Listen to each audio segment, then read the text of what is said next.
আপনারা টাইটানিক জাহাজের নাম শুনেছেন? টাইটানিক জাহাজের 8 গুণ 10 গুণ বড় একটা জাহাজ আছে, আইকন অফ দ্য সি, আমি দেখে এসেছি।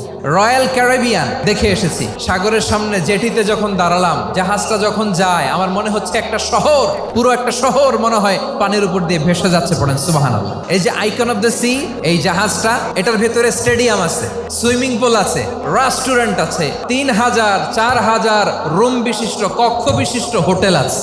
এই সবগুলোর নিয়ে এগুলো চলে সাগরের দোলার মধ্যে, জলোচ্ছ্বাসের মধ্যে। এই সাগরের ভেতরে এই জাহাজগুলোর ভাষায় রাখছে কে?